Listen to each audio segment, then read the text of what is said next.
go ahead and call this meeting to order. Thank you all for being here tonight. Madam Clerk, when you're ready. Mayor Holland. Here. Mayor Pro Tem Taylor.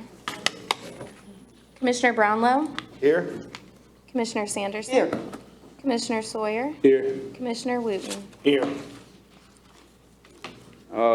Commissioner Taylor is on vacation, enjoying some much-needed family time, so I'll ask for a motion to excuse Commissioner Taylor from tonight's meeting. Make a motion to excuse Commissioner Taylor from tonight's meeting.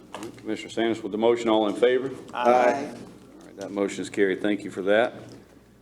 Please bow your heads with me for a moment of prayer. Dear Lord, thank you for the opportunity to come together tonight and work together for the betterment of the town as a whole. Thank you for the opportunity to celebrate a weekend of independence with our family and friends safely, happily, and joyfully. And we thank you for the promise of tomorrow, although we know it is not to be taken for granted. In your name we pray. Amen. Amen. Please stand and face our flag for the Pledge of Allegiance. I pledge allegiance to the flag of the United States of America and to the republic for which it stands, one nation, under God, indivisible, with liberty and justice for all.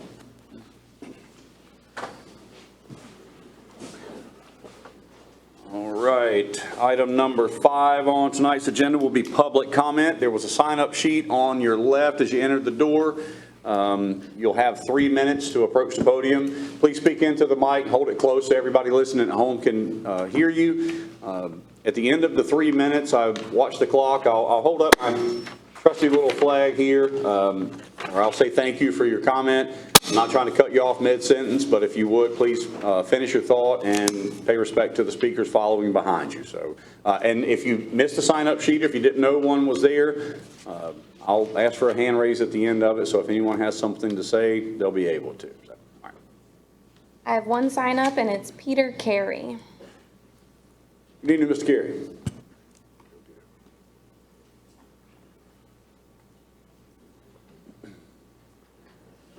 Excuse me.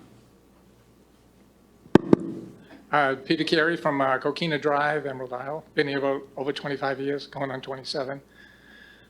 Just a quickie. It's about the internet providers for Emerald Isle. I'm not sure if the town has any influence on getting providers to the island, but right now we only have basically Spectrum and Brightspeed. A few people are able to get either Verizon or the other network, I forget what it was, but they can get it through the internet as an internet provider. But we presently only have really just Spectrum and Brightspeed.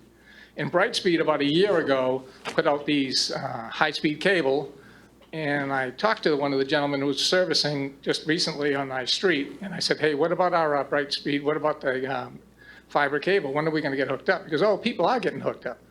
I said, well, we've had a cable here for over a year, just wound up on a side of the street here, and I don't understand why it's not coming down the street yet. And he said, well, the town told us we had to stop putting the cable in the ground during the rental season about a year ago or so. And I don't know what, my question is, could the town possibly find out about why we're not getting that task completed? And is there any way that you can maybe get some influence to getting some competition in the town for some better internet service, or at least some competitive prices? Because it's gone up a lot since I've been here. Thank you. Thank you, sir.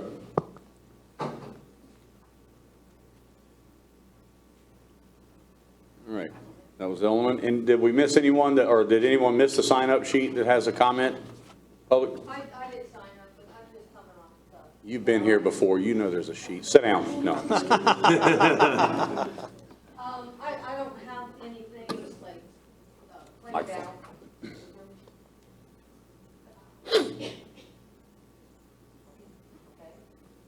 Okay. Annette Ruth, live here on the island, 315 Loblolly Street. I was just wanting to bring it to the attention that I'm not here to talk about fireworks. Just here to ask if we could get a committee together comprising of community members, residents only, to kind of come up with a plan for next year's summer events that might include, I know that the rec center has their own things going on with, you know, the bike race and the marathon and the parade and those things. But I was thinking more of some activities that might include maybe a kids race or a basketball one-on-one tournament for teen boys, you know, some kind of picnic outings, a one-time possibly food truck rodeo, you know, just to kind of be celebratory, specifically around the 4th of July. I know that there's a big thing about the food trucks, but if we could make a one thing to accommodate the amount of people that are on the island, that we could maybe find a place. I think it'd be a blast and a fun, but if we could just maybe think about we have a lot of residents with a lot of ideas, and just wanted to throw that out there to make a recommendation. Thank you, ma'am. Thanks, Annette. All right, did we miss anyone else? Yes, ma'am.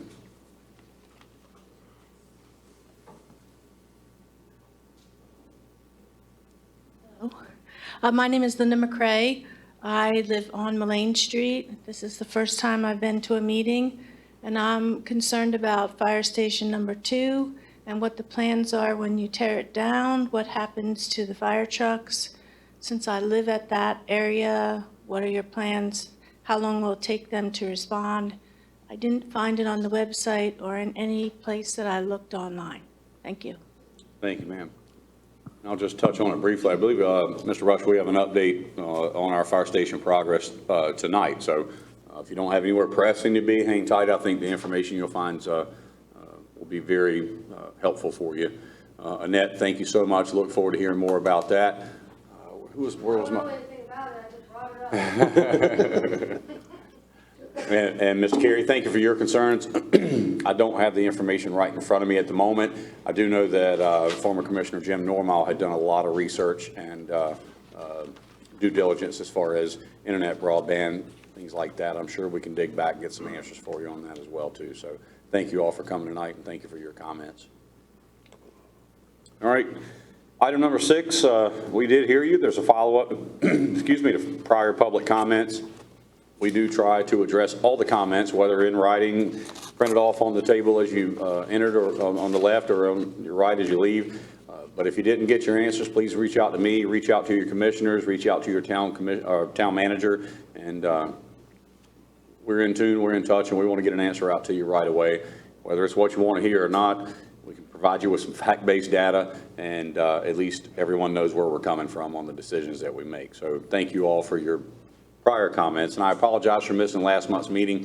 I think it was the first regularly scheduled meeting that I missed in my 3.5 years as mayor, but it happened to fall on my exact day of my 22nd anniversary of Mary, my wife, so she was a little more important at that moment. So good to be back.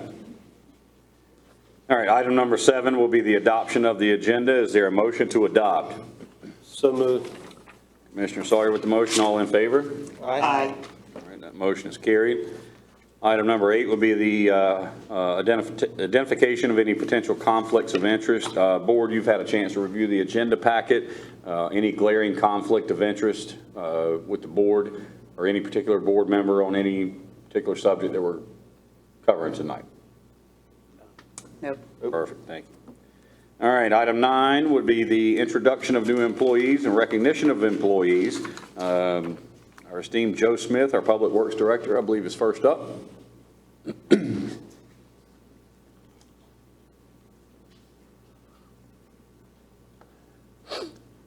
little hats off while he's getting his microphone turned on and stuff. I texted Joe and Assistant Director Chad Strausser, copied Mr. Rush last night. Concerned resident on Sound Drive texted me and sent me a couple of pictures of a pretty serious missing chunk of asphalt real estate on the road there, and said, hey, somebody's going to break their neck, somebody's going to fall off their bike, somebody's going to do whatever. So I texted those gentlemen, 3, 4 o'clock yesterday afternoon? Yes, sir. Repair was made by 10 o'clock this morning? 10 o'clock this morning, yes, sir. Hats off. And I do apologize for that. Last time I was through there was still rock in there, so from the rain, it kind of washed that one out. I got not a complaint, but hey, can you help me? And I said, well, she asked, the lady actually asked me for Joe's email. I said, is everything okay? And she told me what was going on. I said, I don't know it by heart, but I'll get it for you when I get home. What's wrong? She told me what was going on. I said, send me a couple of pictures, send me your home address. And this was 3 hours before dark last night. And by the time it was before lunch today, it was fixed. So a testament to the amazing staff that we have. Thank you for you and your team. Thank you so much. Thank you. I appreciate that, yes. Hey, Greg, can you? All right, now you can talk about what you want to talk about. There we go. So so we are now fully staffed. We have 2 new hires. Unfortunately, they were unable to make it tonight, but our first new hire is Andrew Coffey. He recently just graduated, actually, high school from West Carteret. He has some experience in construction, building maintenance, landscaping. He lives in the area in Cape Carteret. He's young, eager, ready to go. So I'm hoping he makes a nice long career here in Emerald Isle with us, so you guys can have him for 30 years or so. Can you hit the next one, Greg? This one is Joseph Fantini. He comes from, actually, he's 21 years old. They just moved to Cedar Point or Cape Carteret area. He transferred from the City of Kinston Public Services, where he worked in street stormwater division. He has his Class A CDL, multiple certifications in construction and safety, multiple years in maintenance and construction side of public works and service field. And he actually told me to say that he is young, eager, and ready to work, and he will be a great asset to the team at Emerald Isle. So that's all I have for you. Thank you, Joe. Thank Appreciate you. Appreciate you and your team, sir. All right, we have another introduction. Fire Chief Billy Mathias.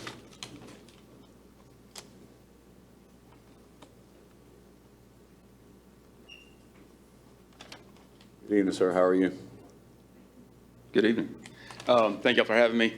I have the pleasure here to introduce Eric Wilfong, give a little bit of a backstory. Eric comes to us about a year ago to Emerald Isle as part-time, quickly certified as a rescue swimmer, passing our qualification test, working for us part-time. If anybody recalls, about a year ago, we had an unfortunate accident involving an emergency ambulance en route to the hospital.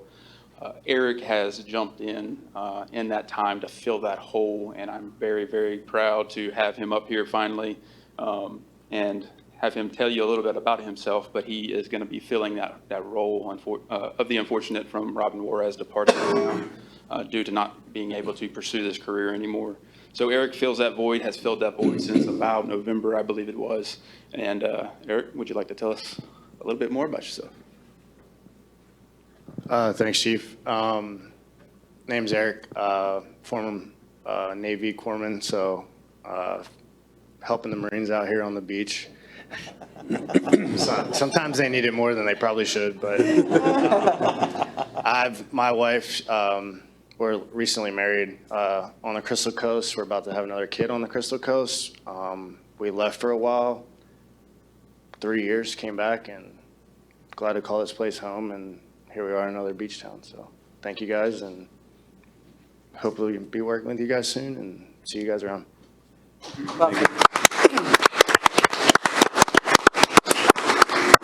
I will add real quick that the Navy corpsman history of him, he is currently in school to become a paramedic.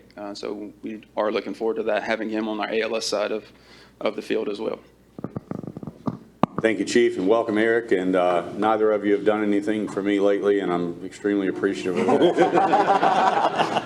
Hope to never see you while you're on the job. Thank you, sir. All right, item number 10 would be our public announcements. Wait for the booth. There we go. All right, Emerald Fest. If you hadn't taken part in that, do it. It's a free concert series. It ran from, I believe, June, a couple in June, 4 or 5 in July, and another one in August, 6:30 to 8 at the Western Regional Ocean Access. Free concert, no alcohol. Come out, bring your cheer, enjoy some live music. We have a really good lineup this year. Bring the family, tell your friends all about it. It's a really, really good time. Come out and enjoy us at the Western Ocean Regional Access from 6:30 to 8. Next show, let's see, is this, what are we at, the 9th, Yeah. Next one will be on the 10th, Forever All. Chris and Allie Whitaker, married couple. I've known them since before I moved to the island. Don't miss that one. Extremely talented people and a really good lineup. So come on out and check it out. It's a really good time. Police Educating the Public. Our next one will be Tuesday, July 15th from 10 a.m. to 11 a.m. It'll be right here in our boardroom.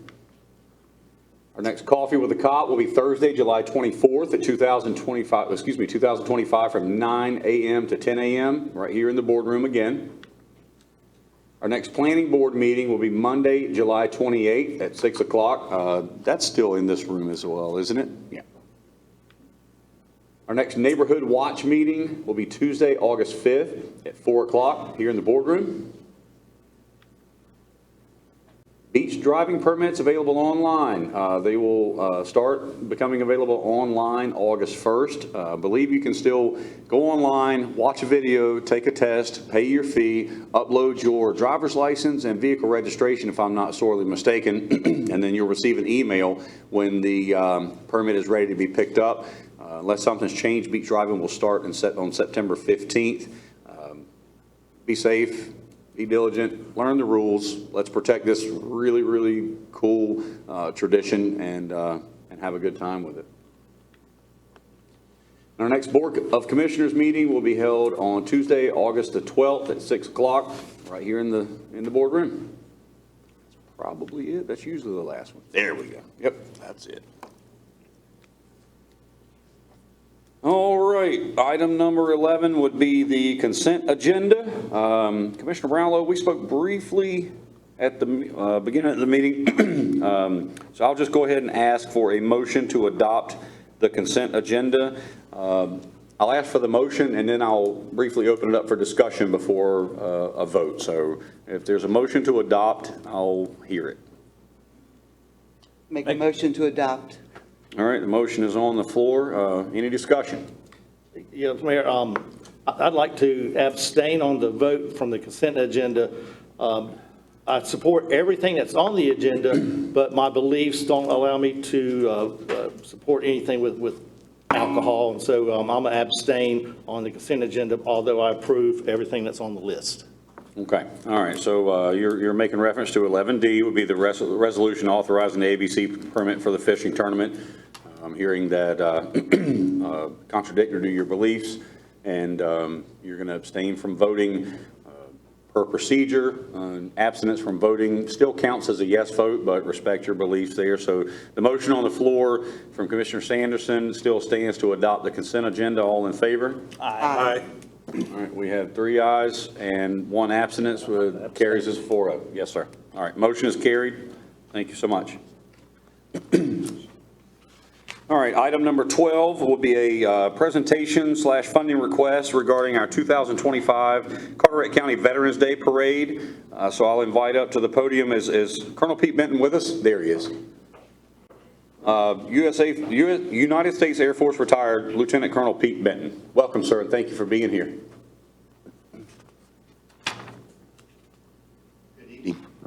It's on. It's a little delay. Just hold it up close. You'll be good. Okay. My Thank name you, is sir. Pete Benton. As he said, I'm a retired senior Air Force officer. My colleague Doug Gould is a former Navy. We are the chairman and the vice chairman of the Carteret County Parade this year. For those of you who don't know, the Carteret County Veterans Day Parade was started 26 years ago by Colonel Hank Goddard, USMC. It has grown to be the biggest, the best, and the longest running parade in the history of North Carolina. 2 years ago, when Doug and I were working together on the parade, I brought down my former unit. I was deputy commander of the Presidential Honor Guard for Ronald Reagan and George Bush. So I decided I wanted to bring down the drill team, and we had them here for a week from the Air Force, and they performed for 10,000 children, 14 performances in 3 counties. And it was absolutely spectacular. And it was the first time in the history of North Carolina that a Presidential Honor Guard came down. Here's the good news. We've already invited the United States Marine Corps Presidential Honor Guard Silent Drill Platoon. Okay. We've also invited the 82nd Airborne Division Chorus. And part of that, if you'll see, Mr. Mayor, in our budget, that's a big chunk of our budget right there. We do have a commitment from a Congressional Medal of Honor recipient from the Battle of Lo Drang, Vietnam, in August 1965. Colonel Walter Joseph Barm is a personal friend from Goldsboro. He will be the guest of honor. We wish to continue this tradition of providing great recognition to the men and women who served this country.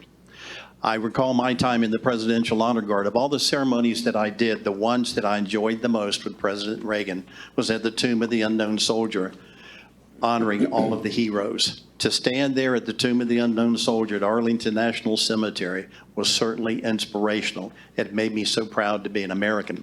So our plea tonight is for each and one of you to please consider helping us to financially donate to this parade, and let's continue to make this the best in Carteret County.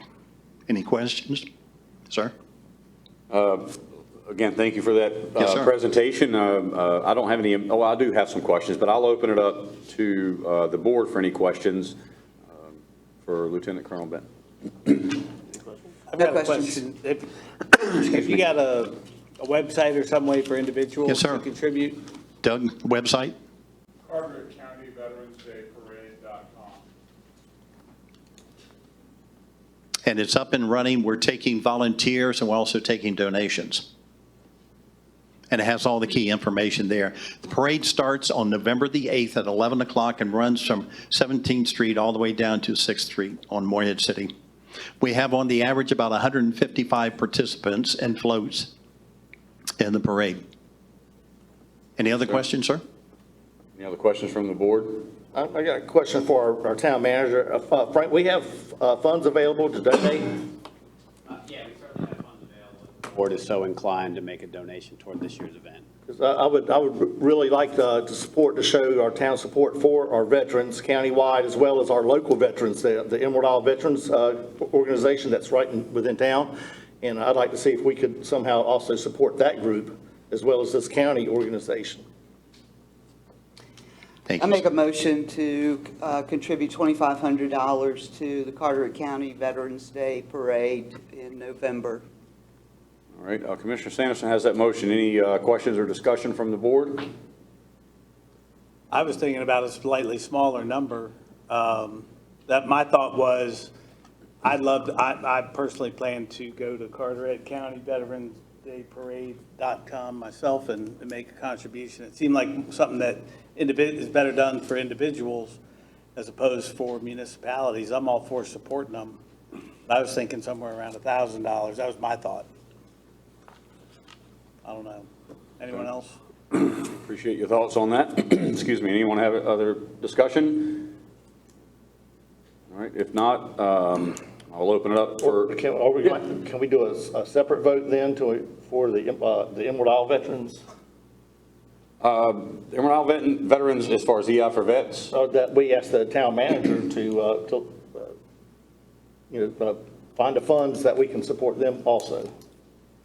Got you. I understand your question. I appreciate your question. My knee-jerk reaction would be to add that as maybe an August or even September agenda item. Accompanied by a request from Emerald Isle. To allocate some funds there. Hear your suggestion for a smaller number. You're welcome to vote against the initial motion or not, but per procedure, Commissioner Sanderson has a motion on the floor to contribute $2,500 to the 2025 Carteret County Veterans Day Parade. All in favor? Yeah. Could I ask Frank a question? Sure. Frank, such a great cause, 25. Where's that put us? Yeah, I mean, so the total budget for this event's $38,000, and I know that Lieutenant Colonel Benton is making requests of several communities in Carteret County. Expect other towns will contribute as well. So I think 2,500 is a reasonable number. Really, anything in that range, I think, would be appreciated. So. Okay. Everybody satisfied? Ready to vote? Yep. All right, Commissioner Sanderson, $2,500 motion. Yes, All in sir. favor? Aye. All right, that motion's carried. Thank you, sir. Lieutenant Colonel Benton, I'll ask you one question. Sure. I've had the opportunity as mayor to ride in the Veterans Day Parade, and it's Sure. a very good time. I believe, not to bring up a darker subject or a less happy, I believe there was 2 years ago, maybe 3 years ago, it was postponed due to lack of volunteer participation. Am I right or wrong on that? That's correct. There was a different chairman at the time. Okay, and no disrespect, nothing like that. My ask would be, in anticipation of this parade and upcoming parades, please stay in touch with my office. Please stay in touch with our commissioners, our town manager. Let the town of Emerald Isle know what we can do from a volunteer standpoint, even if it's just rallying the troops, for lack of a better term. Don't ever want to see that happen again. I was really bummed when it happened, but I know you guys do great work, and we want to do all we can to support you. So please keep in touch with all of us and let us know what we can do to make it I will. Thank you, better Mr. than it has been every year. Thank you so much. Thank you. Thank you, sir. Yes, sir. Thank you.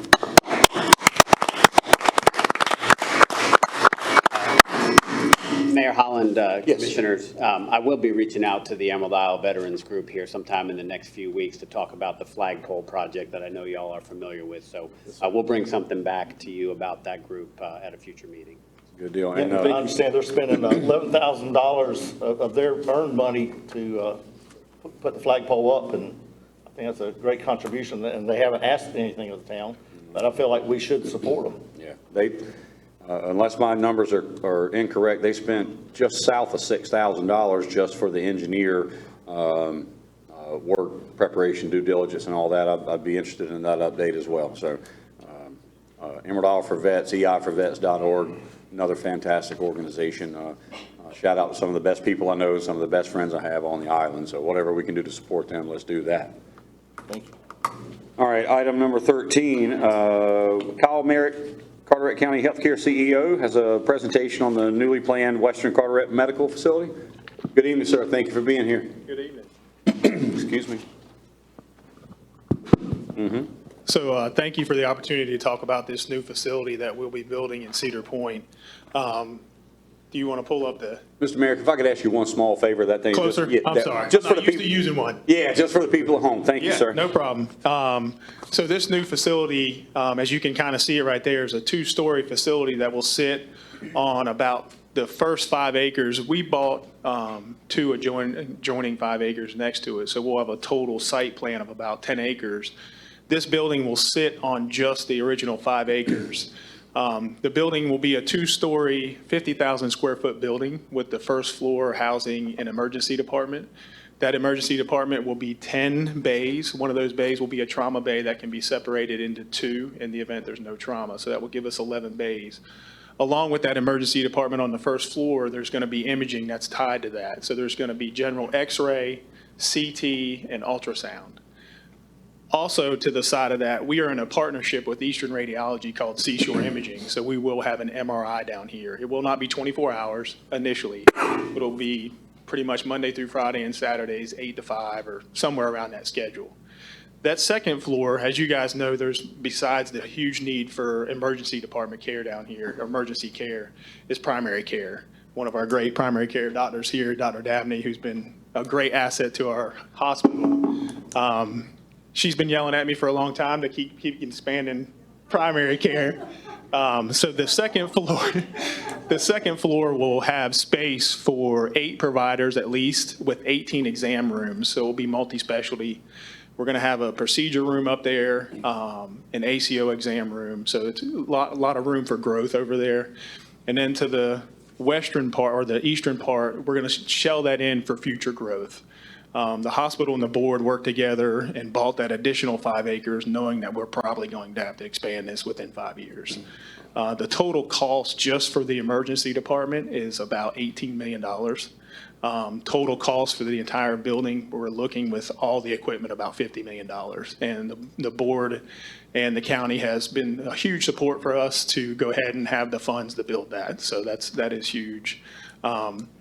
The site plan we're still working through. One of the biggest things, we have the approval to go ahead and build the building. The emergency department, we had a public hearing a month ago, 2 months ago. Time goes by fast.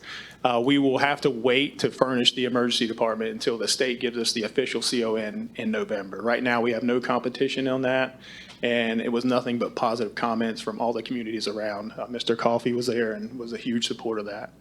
Part of the emergency department, one of the things people ask is who's going to handle transport to and from the ED, and that is ultimately our responsibility. So we will have 2 ambulances there and a full EMT staff to do any transports from that facility to the main hospital or to other facilities. So that will be on us. So the EMTs will just take them to the ED here, unless it's something they call in very similar to the hospital now. If they call in and it's a STEMI, which is an active heart attack, and we don't have our cath lab open, then they transport right away to another facility.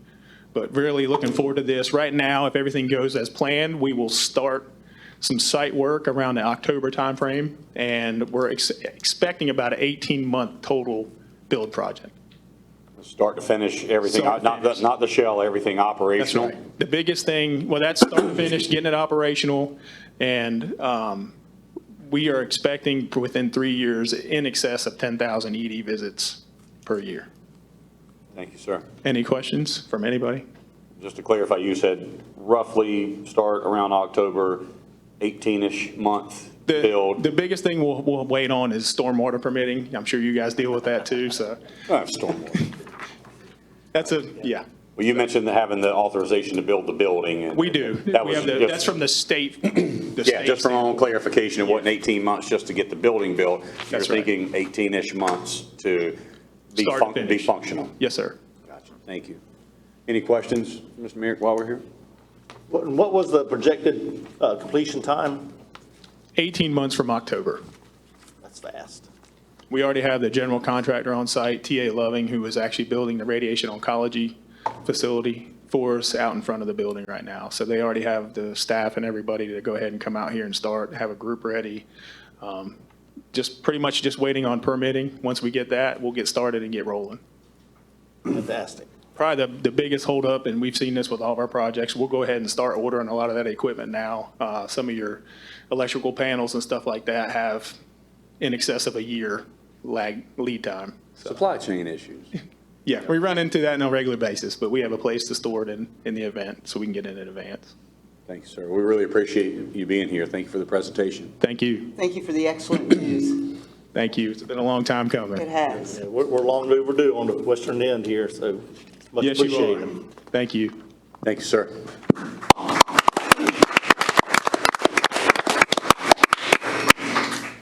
All right, item number 14, resolution or potential resolution supporting the Carteret County TDA wayfinding sign improvements. Our TDA Director, Jim Browder. Hey, sir, haven't seen you in a while. How are you? Good.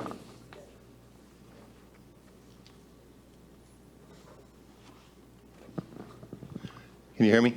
Yes, sir. Well, thank you for having me today. This is an initiative that we started years ago, quite frankly. But the intent of the program is to put wayfinding signs throughout the county. Let's see if this works. There we go.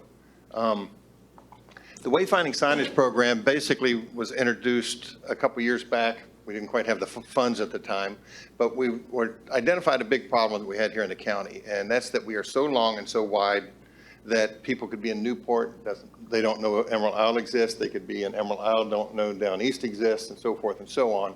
So we were trying to figure out how to connect the community and maintain the sense of place, do it in an attractive manner that people would spread their economic wealth, so to speak. So we started this program again 3 years ago. Over the last several years, we've built up funds to the tune of $1.2 million to support the program. And the reason for it is certainly the economic benefits, but quite frankly and honestly, it's a branding initiative. Otherwise, we would not be able to do it. So each of these signs will have the Crystal Coast logo on there. But we are not here to overwhelm any of the towns. We're here to complement the towns. So you'll see in the images that I'm about to show you that these signs actually have, in many cases, the town is dominant, and then you have the little Crystal Coast at the bottom. But I'll show you exactly what we have planned here. I'll skip through that one real quick. We have right now 5 what we call gateway signs. They will be out on the major roads coming in on the new Interstate 42 and 58 coming in from 58, coming in from Swansboro on 24, actually coming in from the Cedar Island Ferry and out on 101. We also have 2 smaller signs that we are hopefully going to put on, for instance, the other side of the bridge to say you're coming across to the beaches. And we have a space issue on the other side, but we're hoping to do the same thing on the Moorhead side coming onto the island that direction. And each town will have at least 2 of these signs to introduce people when they come and cross the boundaries into each sign. So again, they're eye-catching, but they're simple. And we're not trying to replace any of the signs that are out there, but we want individuals to know when we lead them, and you'll see the directional signs in a minute, that they've gotten where we've told them they're going. So I think there's 23 of these signs. They are 12 feet high, so they're pretty significant size. And there's just a couple more of them that we have coming in there. The ones, Salter Path will only have 1 sign. It'll be dead center in the middle of the town. It's kind of awkward working around in Indian Beach. And of course, Harker's Island only has 1 entrance, so it'll have 1 sign out there as well. Then these are the wayfinding signs that we are going to have throughout the county. Most of them will be directing to towns. Secondary, we will send them to like Fort Macon. We're trying to get both piers on the signs. When I say trying, there's a state law that says you can't have a privately owned facility on the signs. But we think we can argue attendance and get that overridden a little bit. So we're going to have a Bogue Pier on the signs. So you'll see a sign all the way down into Salter Pass saying the Bogue Pier is this way. And vice versa going down to Oceana Pier. Also, Fort Macon will be on there, the Core Sound Museum when we get out to down east, so the connectivity will be all the way across the county. If you'll notice on the sign, we designed the back side of the sign so that they're not ugly. They're just going to be blue and have a simple logo on the back instead of looking at the back of a silver sign. And if you look very closely right here on the pole, we're etching the side of the sign because, of course, the signs are telling you where to go, but they're not telling you where you are today. So on the side of the sign, we will actually have the location as to where you are. That's just another example there. We're going to redo all the mile markers, 1 mile and half-mile markers, all the way down the island.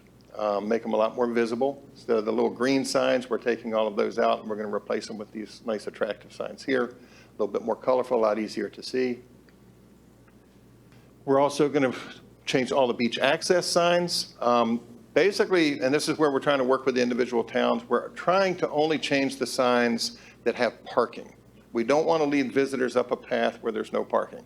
But again, there's a consistency issue. So we may come back and try and see if we can afford to do the beach access and put a no parking symbol on it. So we're still playing with that one a little bit, but we've definitely got budgeted to do the signs where all the parking is. All of the signs will be on the main roads, 58, 24, 101, and 70. We're not getting into the towns because, as you well know, you have nice wayfinding signs within the town too. We're not trying to compete with them. We're going to complement them. So I'm working with each of the mayors and the town managers to make sure that whatever we put on there is complementary to what they do. We also have CAMA approval on the signs already, so their signs would come down and we would put our signs up. We're going to flag all the marinas and boat ramps. Again, that's another way to get people to not backtrack looking for roads and saying, oh, I missed do turnarounds during season, so hopefully it'll help with the traffic flow. And we're going to do campgrounds as well. So they're made of wood. The pole signs, directional signs, a lot of them are composites, and we've actually had them show us that this is tested, and you can look at the wood-looking composite 5 years from now, and it does not change in appearance. All of the signs structurally and design-wise have already been approved by the North Carolina Department of Transportation. For safety, there's a bunch of initials. There's a National Association of State Highway Operators of all the states. There's also, we had to have it approved by the Federal Highway Association. So we're all the way through that process where everything's built properly. The only difference is we did ask them to try and build them to withstand a 150-mile-an-hour wind speed. That may vary when the state's done with it because there's a breakaway rule for a wreck. So we may have to give up the 150 to accommodate breakaway in case somebody hits the sign. But they have their rules and they're pretty etched in stone, so they'll tell us exactly what we need to do. They're all done with what they call I had to write it down, EDT steel, which is low chance of rust. I'm not going to say it doesn't rust, but it's especially designed to have a really strong tensile strength and minimal rusting. So we put all the right amount of money into this. Going forward too, we have also are putting in our budget on an annual basis $120,000 a year for any damage, repair, wear and tear to make sure that they always look nice. And so that's basically the whole program there. If anybody has any questions. Yes? I didn't see the height for the mile markers. The state will tell us. They're probably going to be about the same height as the ones you have now. I don't think they're going to be any larger. All the signs, these designs were approved, but then we have a book this thick on the specs, and they're telling us exactly, what we can. And I don't know if I can go backwards on this. Well, but we had, on the image, we had little people in there, so you can kind of get a grasp on the height of the larger signs. Yeah. It'll be a little lower. We also, around every single sign, we're having a plate put around it for weed eaters to reduce any chance of, so we kind of have beat this thing to death, and hopefully we got all the little nuance. I'm sure we'll find out after the fact we should have done something, but. 10 years is what they've told us. I'm sure as time goes on, we'll be replacing some before then, but the hope is that it'll just be a constant flow. Do the marinas all along Highway 24? But we're not getting off of 24. So let's say if we say turn to the marina, because some marinas, like in Beaufort is a good example. I mean, the sign will be on, 70 saying take a right, and then you got a whole town to go through. So we can't put signs inside the town. We can, but we're trying not to get into individual, because they'd want their colors of their wayfinding signs, and we can't get that approved by the DOT because they want consistency all the way across the board. So the design of these signs, that we looked at all of the color schemes from the different towns and tried to find one or two that would complement each logo, so that it would complement their signs as well. Kind of hard to get that bright yellow, black sign in Beaufort into it, but we'll just have to work around that one. So, any other questions? I have a question, Mr. Browder. And for the board, since technically that we're being, or the board is being asked for a resolution to support it, rough idea on cost, which fund those dollars comes out of? I'm not going to ask you to say how much bed tax dollars it will generate, but how much does it cost, or where's that money come from, just for the knowledge of the public and the knowledge of the board? I can answer that. It's $1.2 million is the budget. It actually started out 3 years ago at about 800,000, but it creeped up as time went on, and we added more signs. But it's 1.2 million. It's 100% coming from occupancy tax, so nobody local will be paying for it. Tourists basically paid for this. And since it's a branding initiative, we're allowed to do that because we're not really allowed to do development because that's the Beach Commission's job. So we are allowed to do this as long as this is a branding initiative. And again, as I said earlier, we'll earmark funds annually to make sure that we maintain the sign so that there's no cost back to the community at all. Thank you. Just a sheer curiosity. I mean, there's no way to project, does it bring in more bed tax dollars? I know that's the goal, but I felt like everyone would. Yes and no. I don't know that we wouldn't be able to measure it, but I think the more important side isn't the bed tax, it's the economic spend throughout the county. Right.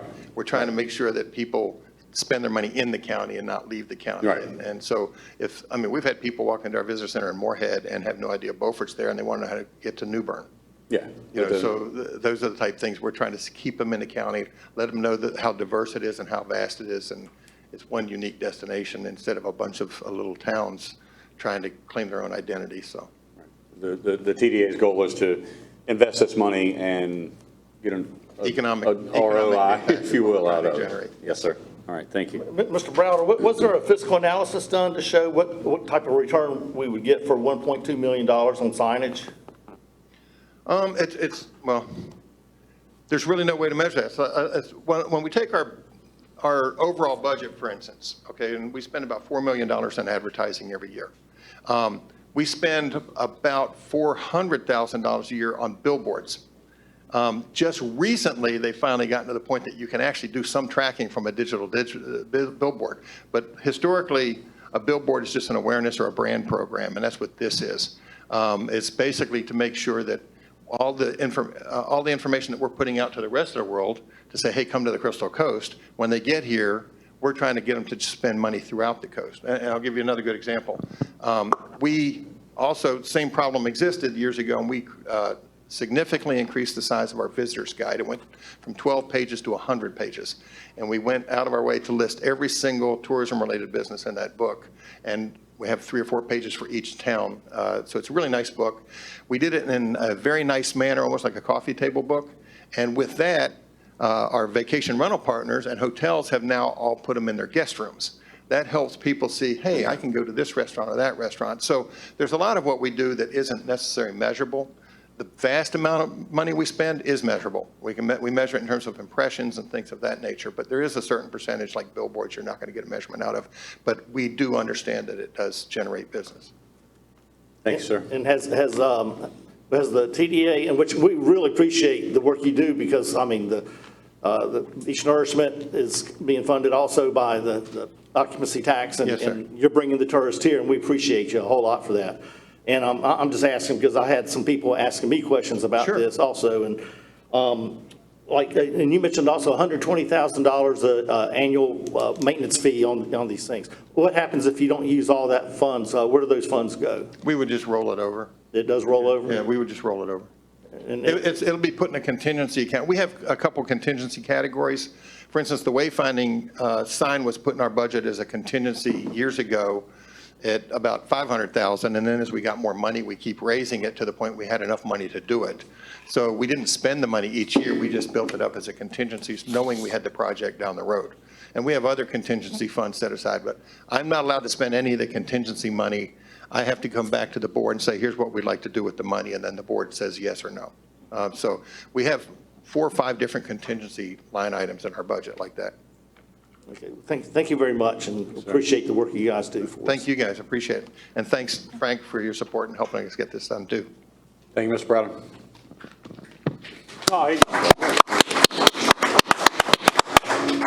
All right, item number 15, we have Mr. Frank Rush and Billy Mathias. Excuse Oh, we me. need Let a me back motion up, for a back up, back up. resolution. You're right.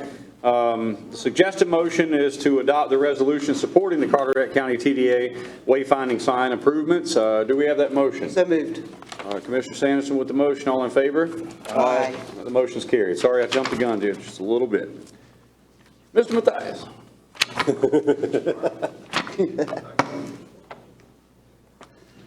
So, Mayor Holland, Commissioners, very pleased to be here tonight to ask the board to consider the resolution in your packet that would authorize a design-build contract with DR Reynolds.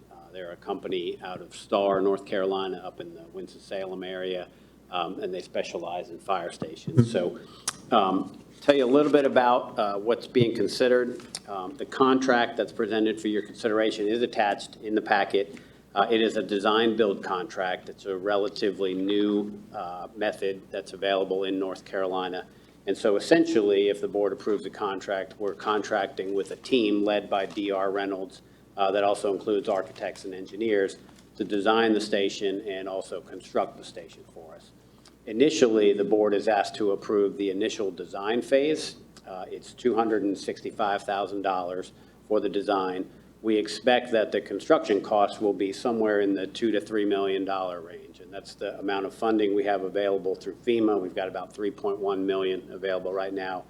We will be working hard, Chief Mathias, myself, others with DR Reynolds, to design a station to bring back to you for consideration, probably in the January 2026 timeframe.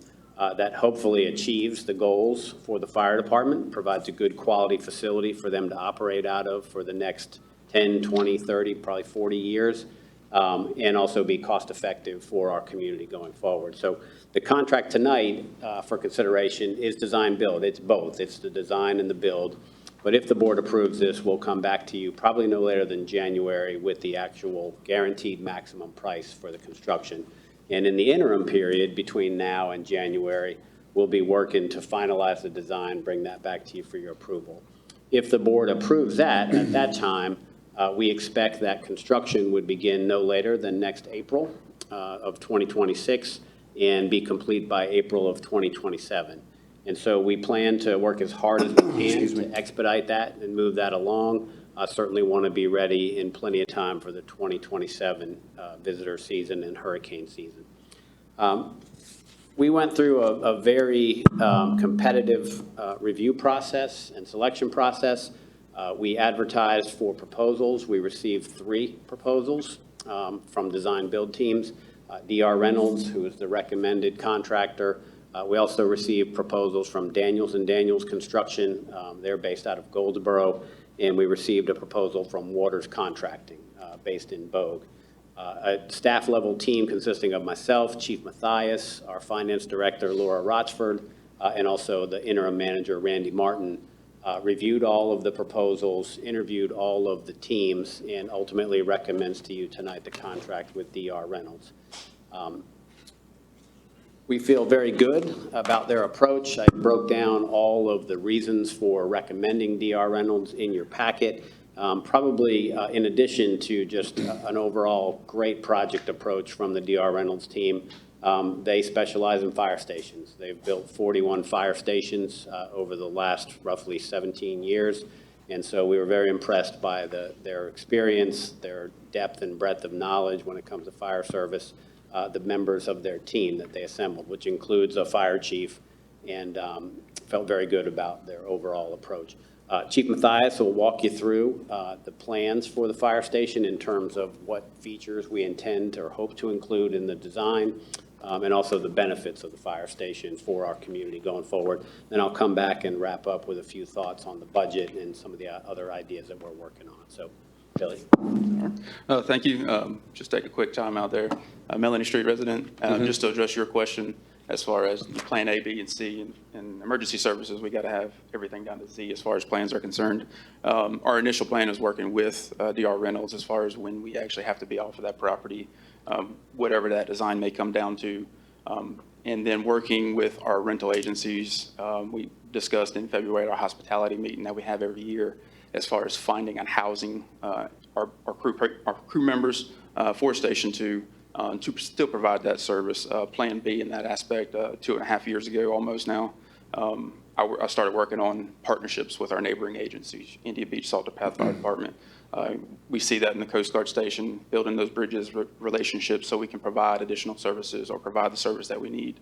So that would be Plan B if we aren't able to come across some type of residential house with the realty companies. As Plan A, Plan B would be utilizing our mutual aid department in Indian Beach, but also the response from Fire Station 1 would cover. I did the Google Maps back in the back of the room. Non-emergent, 6 minutes of travel time to Melanie Street from Station 1. I believe Indian Beach has a 9-minute response time right now. Have no idea what the traffic looks like out there because we're in this room, but that can obviously change some. But to address your concerns, there are at least 2 plans right now, and we'll come up with more because, well, that's what our brains do anytime we try to close our eyes at night. So hopefully that helps you rest a little bit at night, but I wanted to address that first. You're welcome. As I put in the memorandum, this is a long-range public safety infrastructure for us. Station 2 was constructed in 1982, 1983, I believe initially as a public works garage or housing area. Not sure. I wasn't around yet then at all. So, so we're looking at about 42 years old as far as that structure is. Currently have assets outside of that building, which we want to take care of those assets. We know the environment we live in. DR Reynolds, again, specializes in design builds. They specialize in design builds of fire stations. 41 since 2008 is great. In addition to that, they provide the opportunity to maximize the function and quality of the new fire station for an overall cost for us here in Emerald Isle. And then they have a track record for completing those projects on time, but also on that dollar amount that is agreed to. So town staff has had numerous discussions with current and past clients of DR Reynolds as we did thorough background checks between those 3 contracting companies. Reached out to them. Sometimes it took a couple extra days to find some of the people that you needed to talk to, but we were able to reach out. All positive aspects coming back from DR Reynolds. We do have the pleasure of having their senior project developer, Bob Rawson in the room. We've worked with him, and so if there's any questions, please feel free, public, commissioners. Thank you, Chief Matthias. A couple of thoughts. The images on the screen, I'll just walk you through these real quick. This is a brochure from D.R. Reynolds. Just give you a sense of the fire stations that they've constructed in recent years. They've done steel buildings, they've done traditional stick-built masonry buildings. In reality, our building will probably be some combination of a steel building as well as masonry and stick-built, and we'll talk about that in a little bit. Just to give you a flavor, different stations they've done. They quoted us a cost of roughly between $300 and $400 per square foot, depending on the construction materials that we use. That was the most competitive cost per square foot that was offered of the three teams that we talked to. That is important for FEMA purposes, since FEMA will be funding hopefully all of the project costs for this. As I mentioned before, we have about $3.1 million available for this project. Initially, the town had contracted with a firm called Mans Woodward out of Maryland. They did an early conceptual design. I'll get to that here in a second. Just trying to show you some of the examples of D.R. Reynolds' work. They did an initial conceptual design, and they basically designed a structure that's about 9,600 square feet. And so that's a pretty large facility. The current Fire Station 2 is about 2,800 square feet. The current Fire Station 1 is about 6,000 square feet. In talking with Bob Rawson from D.R. Reynolds, talking with Chief Matthias, we're going to be striving to build a new station at Fire Station 2, probably somewhere in the 6,500, 7,500 square foot range, maybe as much as 8,000. The initial design that Mans Woodward did is on the screen. That's kind of the basic layout. These are all very preliminary, conceptual.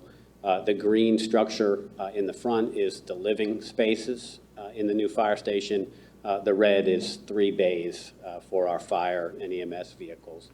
One of the things that is important to the fire department, particularly Chief Matthias, would really like to have those bays facing east to protect the expensive fire apparatus from the elements from the southwestern winds that come often to Emerald Isle. So that's one of the key project goals we're striving for. And again, overall, just trying to provide a quality facility for our essential public safety personnel so that we can provide the best possible service for our residents and visitors. A couple of other options. Ideally, we will design this with a drive-through bay system. The site that we have at Fire Station 2 is a little bit tight. That's something we're going to be exploring. That's important because it's a lot easier to drive that vehicle straight through than it is to back it in to the bays. Obviously, they can do that, but we'd rather do a drive-through feature if we can. This is another alternative layout that they prepared, which still shields the bays from the southwestern winds. You can see the living spaces in green kind of stick a little further out toward the road.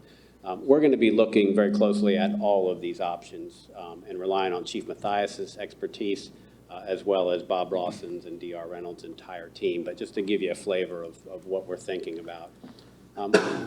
One other idea that we will probably explore during the design process. This is just a kind of a layout of some of the living spaces and bays.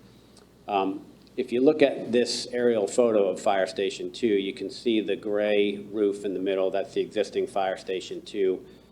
The yellow shaded rectangle in the back. One scenario that we will probably consider is, can we repurpose the existing shell of the building, that 2,800 square foot building built out of concrete block? And although it's older than Chief Matthias and almost as old as me, it's still really solid and in really good shape. So want to at least explore the option of possibly renovating that, converting that to living space, and building in the yellow area new drive-through bays, potentially back-in bays in there. And take advantage of the existing access driveway that leads to the Carteret Craven power station there on the east side of the property. So we'll look at that, ultimately try to figure out what's most important, going to meet the needs of the department and the community, and what we can achieve in the most affordable fashion for Emerald Isle. My goal is certainly to come up with a project that will meet the needs for less than the $3 million available from FEMA. Obviously, to the extent that we can reduce that number and still meet the needs, that's obviously our goal going forward. In addition, as I've shared with the board previously, and I know you all have talked about prior to my return to Emerald Isle, Still exploring potential sites along Coast Guard Road for a third fire station. And in a perfect world, if we can resolve those concerns and the funding's available, perhaps we would duplicate whatever design we have here on Coast Guard Road at some point. But we'll be working on that over the next 6 months or so and trying to resolve that. Also, in the long-term thinking, trying to do something to Fire Station 1 and trying to improve the appearance and the function of that station. So clearly, what I've heard from the board since my return is that public safety is a top priority for you all, and we are working hard to come up with strategies to help you achieve those goals and meet your priorities going forward. So I do have Bob Rawson is here from DR Reynolds. If you have any questions for Bob, he's happy to answer them, certainly Chief Mathias and myself. And again, the board's asked to consider the resolution authorizing the design build contract, initially a $265,000 commitment for the project. Just Thanks, sir. one question. Commissioner Song and I were discussing prior to the meeting, there's the new fire engine that we are receiving. We currently do not have a bay that will fit in, is that correct? So currently, we have 2 new fire engines on order, and we have 2 new ambulances on order. Those are Type 1 ambulances. It's the Type 1 ambulances that we do not currently, if those came in today, we could house them, obviously, down there, but they would be outside. And that would be just shy of $500 million, or not 500 million, ooh, $500,000 sitting outside. Which we don't want. No. I don't want. Are we And I really don't. I taking know you all care of want. that need? Are we addressing that need in the grand scheme of all these things? Yeah, absolutely. Those vehicle bays will be at least 60 feet deep, plus or minus, and that's more than sufficient to accommodate the existing vehicles and the new vehicles. Yeah, so in looking at it, having the number one goal is to try to protect our assets in the first place. Right. They don't come cheaply. Not that high number I said the first time, but it is still a high number. Laura's cringing over there already. But also the safety of our crew members. So currently, backing into Fire Station 2, they were getting out in the middle of Highway 58 in the middle of summertime, July 4th weekend, to back those apparatus back in to the bays. We have backing policies, and so trying to get them off that roadway. Those are the 2 number one there, and then providing that Absolutely. safety, that resident. Yeah. Great question to come up. Love to answer it. And we'll be looking, at more options in the event something falls through or something happens. But going forward, trying to have those bays where, again, 30 to 40 years, what are we going to be? What are we going to house? What are fire apparatus going to look like? Not putting anybody in the future in, a jeopardy of apparatus sitting outside. So just kind of wanted to put that in perspective when I started. That current station is 42 years old, give or take a couple months. And so what we're trying to build going forward is a station that's going to be here for the next 30 to 40 years as well. And will meet our And needs meet our needs going forward. at that time as well. Correct. And which is Thank why you. we have the 6 bunk rooms in there, looking to staff up if federal laws go through, if certain OSHA Absolutely. laws come through. We are looking at having 4-man engine companies and 2 people on an ambulance required. There's, mandates potentially coming down, but right now they're on hold. Deputy Chief Coffey and I are keeping, our ear to the ground on the legislative side of those things. But yes, building those to our needs in the event of a natural disaster. Knock on wood, I do that often. We don't see, but, if we can partner with, the EMC, Electric Membership Corporation, the substation sits right back there. If we can house one of their members. Right. Or one of their crews, where they can fire up, give power back to our residents, take care of something that may be dangerous, take somebody out of harm's way, we want to be there to help them do that as well. Thank you, Chief. Yeah, and we will absolutely bring the design back to you once we get further along in that process, and certainly you all will review and approve that as well as the updated budget at that time. Frank, I saw that there was looked like a private property to the left or to the west of the property. Is that, and there was entrances to that? Are we going to be able to access the fire station through that property? Yeah, Greg, could you make that larger on the screen, please? Yeah, so if you look at the site plan, the driveway on the left side of the page, that's the entrance to the Seamist Mobile Home Park. That is actually private property. We will have conversations with that property owner about possibly utilizing that but we're uncertain how that will go. We'll certainly have those conversations. If we do not have the ability to use that, we're still going to be trying to design the site in a way where we can have the drive-through feature. And if you look on the right side, you see the gravel driveway there. That's not currently utilized by the town, but Carteret Craven is willing to allow us to use that, so that might be the exit lane, so to speak, for the fire trucks. And have we discussed with NCDOT about possibly getting emergency flashing lights so the vehicles can, traffic can be stopped while they pull in and out of during an emergency? So that's, I can answer that. That's part of the design development, working with DR Reynolds. Obviously, going through that process, that adds a cost to us here in the town to have those flashing lights, but we'd have to go through that proof of process similar to what the TDA did for their waymarker signs. And I saw in our manager's June 17 letter, he mentioned to DR Reynolds about withstanding the coastal elements. And being in a building background myself, I was pretty interested in that aspect of it, as well as the hurricane rating of everything. And I'm sure it's got to meet the building codes and be rated to like at least 120 miles per hour wind speed, probably would hope greater if we're going to be housing personnel there during emergencies. But what precautions are we going to take against like rust? That's our number one enemy here on the beach. So as far as, pertaining to rust, and not to quote the TDA anything, but if we're here on the coastal, we can't extremely knock that out, we're going to have it. So by facing these, apparatus bays away, I can say engine one, which is the newest fire engine itself, which is a 2014. We just replaced that radiator last year for aluminum radiator for $8,000. So by facing these bays away, we're trying to keep the assets protected. As far as, the actual structure itself, and I've talked with Frank about this, trying to get that station to look like a town building. We take the fire admin or the fire training room currently, we look at the administrative building here across the street, getting that building to look like it's a government complex building. It's really aesthetic. That hardy plank siding with the rock 3 to 5 foot up on the side of it, just to get it. I mean, we owe it to the citizens down there, the community down there, and the crew members, to have a building that they're proud of. So as far as those, DR Reynolds and Bob was able to, talk about that. The metal can be coated. Excuse me, not going to quote the process because I definitely will get it wrong. Not even a chance that I'll get it right. But looking at, metal studs, wood studs, architectural shingles, anything, we're going to pull whatever we can to make that building withstand those elements. And are we, there's the representatives from DR Reynolds here. Bob, you want to come up to the podium, please? Yes, can you explain to me the treatments we're going to do to help slow down and retard rust? Because I saw the existing building now, and it's got some pretty significant rust in structural areas. I mean, one of the things that we'll have to probably go with is if we go to a pre-engineered structure with steel, we'll have to have it hot dip galvanized. If we don't go with that, we'll do a masonry as far as for our structural component, because that can withstand anything. Is that epoxy based?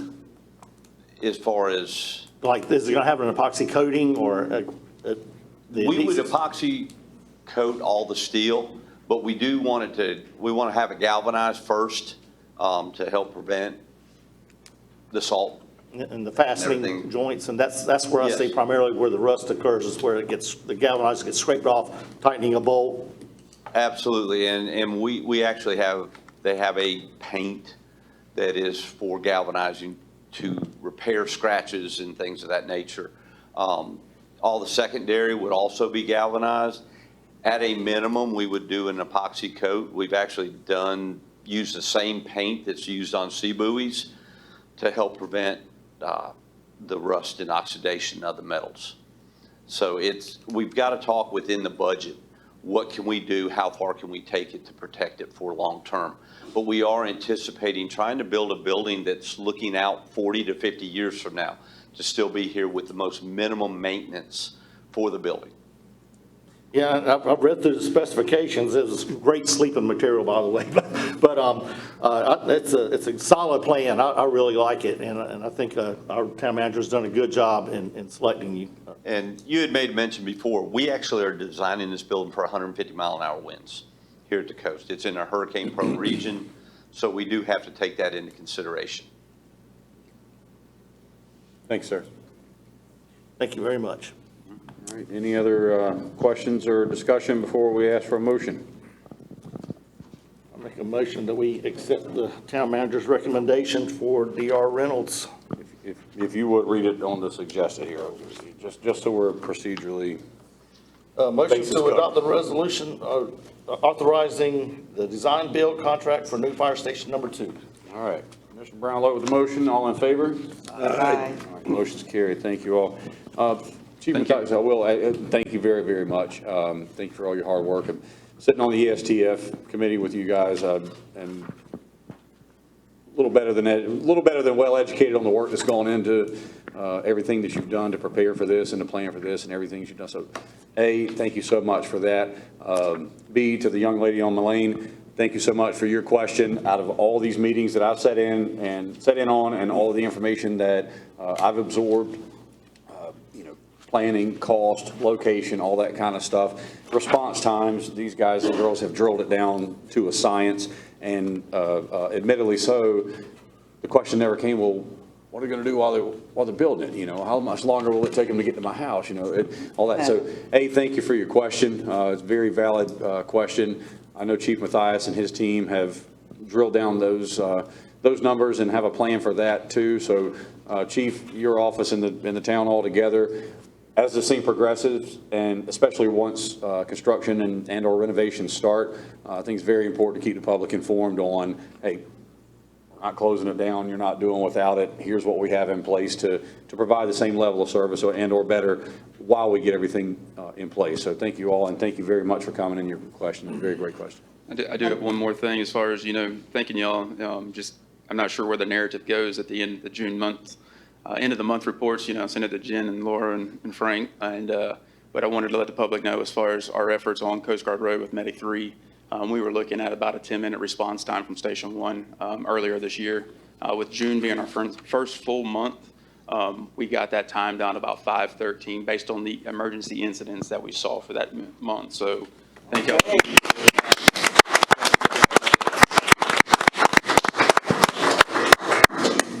Fantastic work. Thank you, sir. All right. Item number 16, if I'm not out of line, would be the appointments to the Board of Adjustments. Board of Commissioners can consider appointing individuals to fill 7 vacancies on the Board of Adjustment. I was talking with our manager, Mr. Rush, and Clerk Jen Wellborn. I believe as of yesterday, we'd only had 4 applicants. Later in the day today, we got potentially 2 more. So either of you, both of you, speak to where we are on applications for the Board of Adjustments, and then we'll let the board decide how we're going to proceed. You're correct. We received 4 prior to the July 2nd deadline, 2 more today, so you have 7 vacancies. Outlined a few different options for the board to consider going forward. Our recommendation to you would be to simply table this evening, direct staff to re-advertise for additional applicants for the Board of Adjustment, and then we'll bring that back to you at your August meeting to consider appointments, hopefully from a larger pool of candidates. Make a motion that we table this until August and re-advertise for Board of Adjustment members and address this again in August. Thank you, ma'am. Thank you for that motion. For the opportunity for any discussion, any discussion on the tabling of that from the other board members before I ask for a vote? All right, Commissioner Sanderson has that vote on the floor, or that motion on the floor, I'm sorry. All in favor? Aye. All right, table till August. Thank you very much. All right, 17, comments from our town clerk. Say something. Cool. No comment. Thank you, ma'am. Mr. Salato. Good evening, everyone. So just one new law that went into effect on July 1st I wanted to make everyone aware of, and it relates to vacation rentals in all of North Carolina. So I'm sure that may apply to some either here or at home. So NCGS 42A-39B will now require property managers, along with their employees and third-party contractors involved in listing, supervising, maintaining, housekeeping, and check-in and check-out services to undergo human trafficking awareness training with the Department of Labor. So if you have existing vacation rentals, you will have 2 years, so until June 2027 to get that done. If you plan to list a new vacation rental, you will have to get that done before you can list it. And so they also have some responsibilities for accommodation facilitators, AKA Airbnb and Vrbo, those likes. So they will have responsibilities as well. So if you do have any of those properties, I would not be surprised if you get reached out to by them, because they have to ensure compliance with this law as well. So there are penalties for noncompliance. I know the great people of Emerald will always be legally compliant, so I'm not too worried about that. Only other thing I would say is, on the heels of the whole shrimp trawling incident, if you want to call it that, I think that really did underscore the importance of being civically active as coastal community members, because there's always a lot of legislation that only applies to us that is voted on by the entire state's legislators. So I think that was a very great response by our community there. And, you know, I think it's always on us to be a little bit more keened in to the laws going on around us. So that's all for me today. Thank you guys for having us. Thanks, sir. Mr. Rush, any final thoughts? Yeah, lots of written comments in your packet, but just to hit on a couple of the more significant ones. So first of all, we are working with the owners of Fish Hut and Flippers at the KMV Plaza to create a social district within the confines of the boundaries of the KMV Plaza. We expect to have that on your agenda for consideration at the August 12th meeting. That essentially would allow open containers of alcohol to be consumed on the entire premises of the KMV Plaza. Cannot leave that premises, but if the board approves the social district ordinance, that's what it would allow. So we're talking with the owners and talking with their representative. We'll have a proposal for you at the August meeting. A couple of other things. Joe Smith, our Public Works Director, and I are planning on soliciting bids for street resurfacing here in the next few weeks, and we'll expect to have that on your agenda for consideration at the September 9th board meeting. Congratulations to the town and to Finance Director Laura Rochford. The town, once again, has received the GFOA award for our annual financial report. And I think this is the 12th consecutive year, if I'm not mistaken. So kudos to Laura. And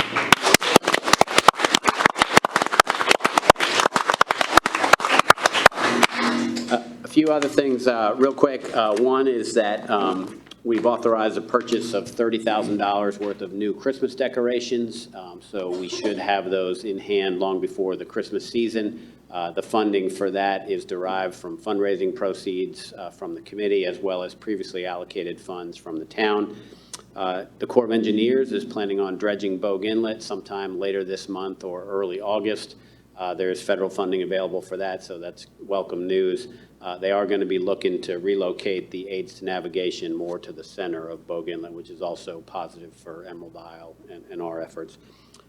Still recruiting for the planning director position, and the application deadline for that is July the 23rd. So if you know anyone who's qualified and interested in that, please send them our way. Hoping to find a good quality individual to lead the planning functions for the town. I did want to just mention very briefly the comment about the Brightspeed cables not being fully installed. We have a contact with Brightspeed. I'll reach out to them tomorrow and try to get some movement on that on Coquina. We had a similar issue just last week. The mayor alerted me to that. We'll try to get that wrapped up for you. And then lastly, the comment about July 4th, 2026. Certainly going to be working real hard here in the next couple of months to try to line up a fireworks plan and maybe some other events for 2026. And actually meeting with Mike Stanley at Bogue Inlet Pier tomorrow. So looking forward to that. Hopefully we'll have some good news in the future, and we'll certainly bring whatever plans back to you for your consideration at the appropriate time. So that's all I've got. If you have questions about anything in the packet or really anything at all, I'm happy to try to answer them right now. So. Thank you, sir. All right, I normally start with Commissioner Taylor. He's on vacation again. Mark, if you can hear us, I know you're not watching, but I'm just kidding. Enjoy the mountains. Have a great vacation, sir. Commissioner Wooten, any final thoughts? First, I want to say thank you to the town staff. Incredibly successful 4th of July week. I know it's a peak in the summertime. Got to interact with folks, and it's just, I'm constantly impressed by what great ambassadors for the town y'all are, doing a hard job under hard conditions with literally a town full of people. So kudos and thank you very much. Also, thank you to the Carteret County Veterans Day Parade folks for coming out. I really appreciate it. That's a great event, and look forward to supporting that. And most importantly, thank you to the folks that came out for the meeting tonight for your comments and participation. That's an important part of keeping us on track for doing the right thing for this town. So thank you. Thanks, sir. Commissioner Brownlow? Thank you, Mayor. I highly value our town staff and the jobs they do. They're so skilled and excellent at keeping order. And I'll tell you what, I was out there in the yard on July 4th, and I couldn't surf, unfortunately, but the sirens were just going off like every 15 minutes, it sounds like. And I was just, in the heat and everything, just thinking about those guys having to work through all that. And that's really an awesome job you guys are doing. Just thank you again. I can't wholeheartedly thank you enough for the work you do. And the town staff also. I also want to give out an applause to the volunteers that step up to, and that's what they are, the volunteers that serve on our committees around here, our planning board members, our Board of Adjustments, and just all these other committees that we have. And they're great people. They're willing to serve and help out. And I just hope they see that they are greatly appreciated for what they do in serving their community. So again, I applaud you and thank you very much, including you folks who take time to come to the meetings. And those watching at home, thank you. Thanks, sir. Commissioner Sawyer? Again, staff, we've got an awesome staff here in Emerald. Laura, again, another kudos, 12 years in a row. Chief Matthias, great presentation, along with Manager Mr. Rush. Sorry. Just want to say thank you, guys. Hope everyone had a great 4th of July as well. Thanks, sir. Commissioner Sanderson? Again, kudos to the staff. I say it every meeting, but thank you for making the town look so good. We're really proud of each and every one of you, from the one behind the desk to the ones of you out there on the front lines. We truly value and appreciate each and every one of you. And all of our citizens, we welcome all of you to get involved. And we've still got a little bit of this summer left, so let's make the best of it and make sure we're all looking out for each other. Thank you, ma'am. Thank you all for being here, all of our presenters, thank you. Most importantly, thank you to our public.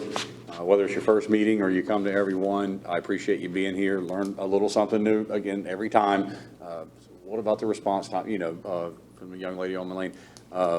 Thank you so much. I'm grateful for the opportunity to do what I do for a living outside of this, because I'm on the road, on this island, all day, every day, a little bit on, a little bit off, but I get to pass everybody, wave, say hello, stop, have a bottle of water with you, really get to know what I consider my friends. All of you are my friends. I love to blow the horn at Chief at the firehouse and stop and have a bottle of water with Chad Strouser while he's out patching holes with 3 other guys on the side of the road today. It's invaluable, the service that you all provide to us. If you don't know, I know, and I get to experience it every day, what the people that come to work and do what they love, do it where they love to do it, so that we can just brainlessly go through our days in paradise and enjoy everything that we enjoy. So again, I'm broken record, but it needs to be said, and you guys and girls need to be acknowledged. It's not lost on me what our town staff does for our town, and it's also not lost on me the ideas and suggestions and sometimes complaints that you bring to these meetings that provide food for thought, so that we can be better decision makers and hopefully leaders of this town and keep it as great as what it is. So cliche as it may be, I'm grateful for all of you from the bottom of my heart. That's all I have to say. Is there a motion to adjourn? So moved. All in favor? Aye. Guys, have a great night. Be safe getting home. Stay cool. Jen, do you need these? Yeah.